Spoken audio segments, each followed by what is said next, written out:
বাংলা ভাষায় যেসব বাক্যে ক্রিয়া থাকে না, সেসব বাক্য ইংরেজি করার সময় এম, ইজ, আর ব্যবহার করতে হয়।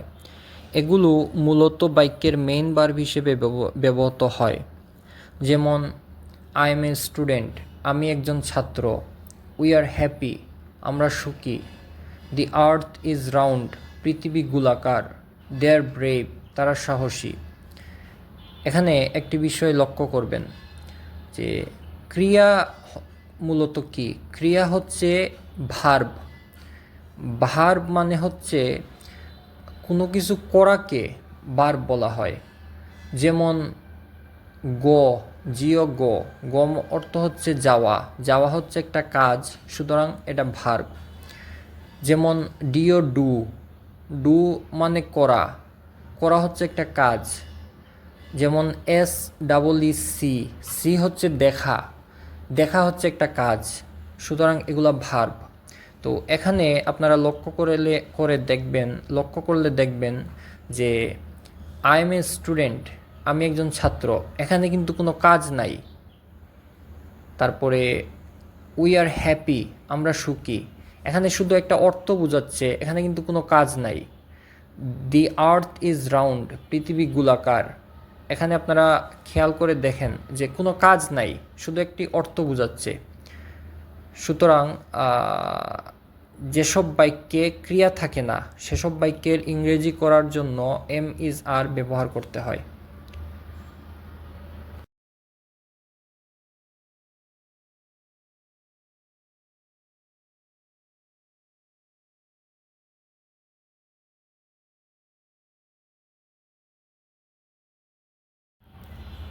ফর্মুলা 2, বাংলা ভাষায় প্রশ্নবোধক বাক্যে ক্রিয়া না থাকলে ওই বাক্যের ইংরেজি করার সময় বাক্যটি এম, ইজ, আর দিয়ে শুরু করতে হয়। অর্থাৎ ক্রিয়া বা ভার্ব ছাড়া বাক্যের মাঝখান থেকে এম, ইজ, আর শব্দগুলো বাক্যের প্রথমে বসিয়ে বাক্যের শেষে প্রশ্নবোধক চিহ্ন দিলেই প্রশ্নবোধক বাক্য হয়ে যায়। যেমন হি ইজ এ স্টুডেন্ট, সে একজন ছাত্র। এটাকে প্রশ্নবোধক বাক্য করতে হলে ইজ সামনে নিয়ে আসতে হবে।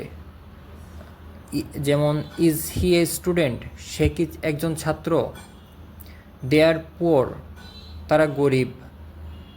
আর দে পুয়ার, তারা কি গরিব? উই আর অনেস্ট, আমরা সৎ। আর উই অনেস্ট, আমরা কি সৎ? প্রশ্নবোধক বাক্যে অবশ্যই এম, ইজ, আর যে কোনো একটা আগে দেওয়ার পরে বাক্যের শেষে অবশ্যই প্রশ্নবোধক চিহ্ন দিতে হবে, তবেই বাক্যটি প্রশ্নবোধক বাক্য হবে। যেসব বাক্যের সাহায্যে প্রশ্ন বা জিজ্ঞাসা করা হয় এবং বাক্যের শেষে প্রশ্নবোধক চিহ্ন বসে, তাদেরকে ইন্টারোগেটিভ সেন্টেন্স বা প্রশ্নবোধক বাক্য বলা হয়। ফর্মুলা 3, বাংলা বাক্যে নয় কথা থাকলে তার ইংরেজি করার সময় এম, ইজ, আর এর পরে নট ব্যবহার করতে হবে। অর্থাৎ am not, is not, are not এগুলো দ্বারা মূলত পরিচয় প্রকাশ পায়। যেমন I am not a liar, আমি মিথ্যাবাদী নই। The rich are not always happy, ধনীরা সব সময় সুখী নয়। উই আর নট পাংচুয়াল, আমরা নিয়মাবর্তী নই। নেগেটিভ সেন্টেন্স বা নেতিবাচক বাক্য হলো এমন একটি বাক্য যা কখনো কিছুর নেতিবাচকতা বা অনুপস্থিতি নির্দেশ করে। এটি সাধারণত নেতিবাচক অর্থ প্রকাশ করতে না, না, কখনোই নয় বা কেউ নয় এর মতো শব্দ ব্যবহার করে। ফর্মুলা 4, বাংলা ক্রিয়াহীন বাক্যে যদি কোনো অবস্থা অতীতকাল থেকে বর্তমানকাল পর্যন্ত বিস্তৃত বোঝায়, তাহলে তার ইংরেজি করার সময় হ্যাভ বিন, হ্যাজ বিন বসে। যেমন he has been ill for 2 days, সে 2 দিন যাবৎ অসুস্থ। They have been absent since Sunday last. তারা রোববার হতে অনুপস্থিত। সিঙ্গুলার সাবজেক্ট এর সাথে হ্যাজ এবং প্লুরাল সাবজেক্ট এর সাথে হ্যাভ বসে, কিন্তু সর্বনাম আই একবচনাত্মক হলেও তার সঙ্গে সর্বদা হ্যাভ বসে। একটি বিষয় লক্ষ্য করলে আপনারা দেখতে পাবেন যে সে 2 দিন যাবৎ অসুস্থ, এটা কিন্তু অতীতকাল হতে বর্তমানকাল পর্যন্ত, কিন্তু এখানে কোনো কাজ নেই, অর্থাৎ কোনো ভার্ব নেই। তেমনি তারা রোববার হতে অনুপস্থিত। They have been absent since Sunday last, এখানে কোনো ভার্ব নেই। ভার্ব হচ্ছে কোনো কর্ম বা ক্রিয়া। সাবজেক্ট, বাক্যের মধ্যে সাবজেক্ট বা কর্তা হলো সেই ব্যক্তি বা বস্তু যা কাজটি করে বা যার সম্পর্কে কিছু বলা হচ্ছে। সহজ কথায় সাবজেক্ট হলো বাক্যের করণকর্তা। উদাহরণস্বরূপ, হাসান একটি বই পড়ছে। এই বাক্যে হাসান শব্দটি হলো সাবজেক্ট, কারণ সে কাজটি করছে।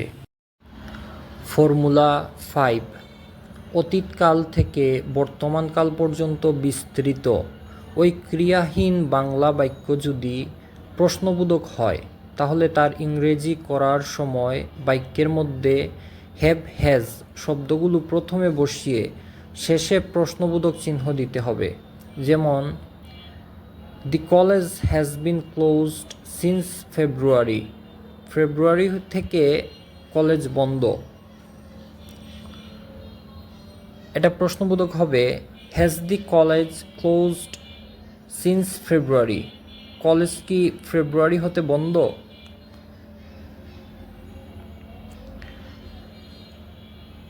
দে have been unfit for 2 days। তারা 2 দিন যাবৎ অভুক্ত। এটার প্রশ্নবোধক হবে, have they been unfit for 2 days। তারা কি 2 দিন যাবৎ অভুক্ত? আমি সকাল হতে কাজ করছি। I have been working since morning. এটার প্রশ্নবোধক হবে, have I been working since morning. আমি কি সকাল হতে কাজ করছি?